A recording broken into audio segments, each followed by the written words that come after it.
Olá pessoal, aqui Micael Sousa do canal Jogos no Tabuleiro, hoje para mais um vídeo dedicado às ideias, aos ideais, por vezes até ideologias, aos conteúdos que os jogos de tabuleiro podem passar.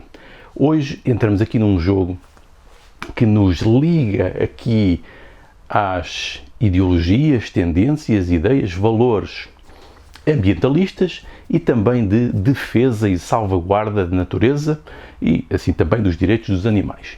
Portanto, temos aqui um jogo que faz essa abordagem através de um modo bastante económico, no sentido em que para a economia nem tudo sempre é dinheiro. Por vezes há certas coisas que têm também um valor que extravasa a mera transição de capitais financeiros. Ou seja, é aqui que a economia se aproxima do ambiente também.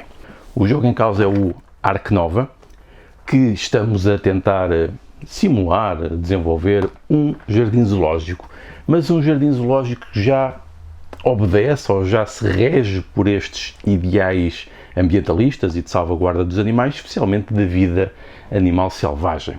Vamos ver então quais os elementos do jogo e como é que isto foi materializado em sistema de jogo, através dos mecanismos, dos componentes e, no fundo, também das dinâmicas que surgem de todas estas combinações físicas do jogo, mas também daquilo que são as tomadas de decisão e os resultados que os jogadores introduzem no sistema. Vamos ver então.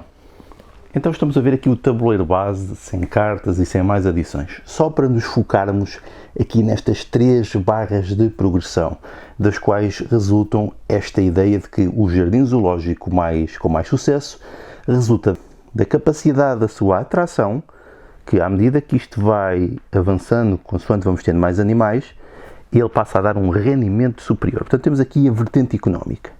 No entanto, esta barra de progressão, aqui com a zona verde, que se desloca em grupos maiores desta atração económica, representa a conservação da natureza, ou a conservação dos animais, ou todos os projetos que são de salvaguarda da vida animal. Portanto, nós vamos avançando também aqui sempre que fazemos esse tipo de projetos. E eles aqui até dão bónus especiais, ou seja, dão mais bónus por este lado mais de salvaguarda da natureza, sendo que aqui não temos esses bónus. Mas o jogo vai acabar quando estes dois, eventualmente, vamos partir do princípio que será aqui, se cruzam. Quando isto acontecer, o jogo acaba.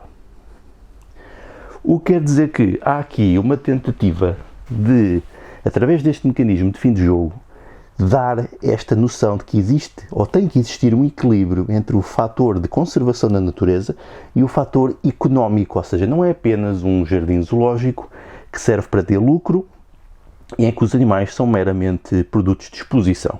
Aqui trata-se também de o próprio jardim zoológico, ao longo das suas atividades, contribui também para projetos de salvaguarda da natureza. E isto faz através deste modo de encerramento e deste mecanismo de cruzamento das 2 barras de progressão.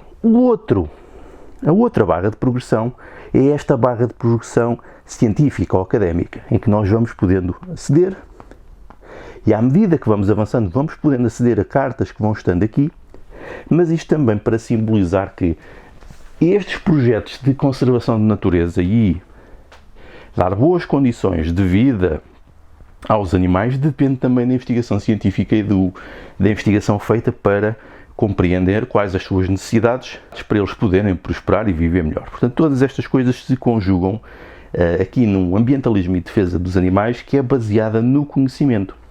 Mas vamos ver agora os tabuleiros do jardim zoológico propriamente dito. Vamos ver então aqui o jardim zoológico. Isto é o jardim zoológico como ele começa. Basicamente nós estamos a tentar controlar esta área que representa os sítios onde os animais vão viver. Começamos aqui com espaços e estes espaços, quando estão usados pelos animais, viram e ficam registados. Mas isto para atender a uma coisa importante, que é o facto de estes espaços, vamos virar, tem aqui os números que estão associados ao espaço que o animal precisa. Por exemplo, vamos ver estas focas neozelandesas. Por exemplo, elas precisam de espaços de 5 perto de montanhas e de água. São as suas necessidades. Portanto, este espaço não iria ser suficiente. Nós, para podermos acomodar esta foca, teríamos que ter, por exemplo, isto. um espaço de 5 que esteja perto de montanhas e perto de água. E então poderíamos pagar os ditos custos e poder então ter lá as focas a viver neste espaço no nosso jardim zoológico com todas as condições e qualidade de vida. Isto são, por exemplo, as cartas de animais, é assim que a coisa fica representada. Depois temos aqui outras coisas interessantes também. Temos muitos tipos de animais, por exemplo, aqui este elefante já não precisava estar perto das montanhas, mas precisava também de um espaço de 5 perto da água.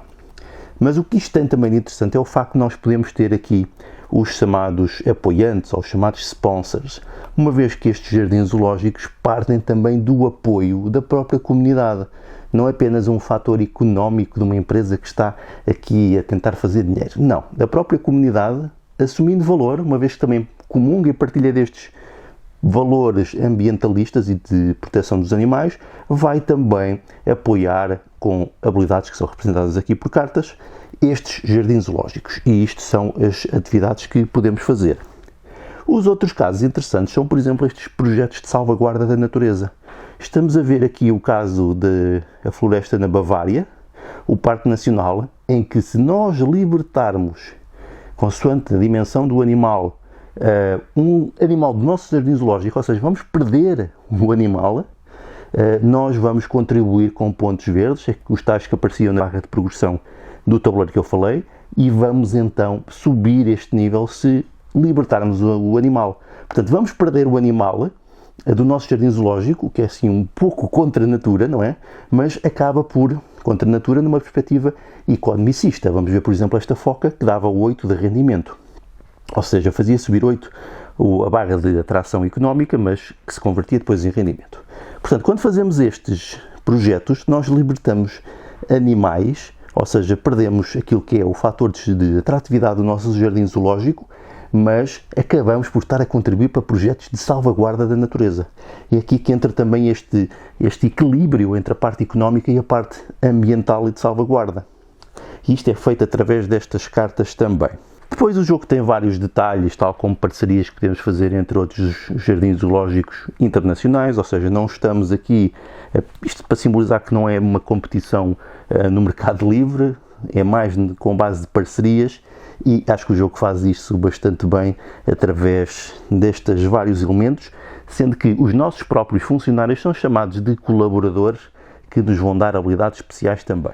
Portanto, já vimos aqui alguns dos elementos. O jogo tem muito mais coisas, mas penso que isto deu para dar um exemplo, a abordagem entre este equilíbrio entre o lado económico, porque isto tem que ser economicamente sustentável, o jardim zoológico, para dar as melhores condições aos animais e participar em projetos de salvaguarda da natureza, mas acima de tudo o jogo também é muito conduzido por esta salvaguarda da natureza como algo que faz alavancar a prosperidade e o desenvolvimento do jogo.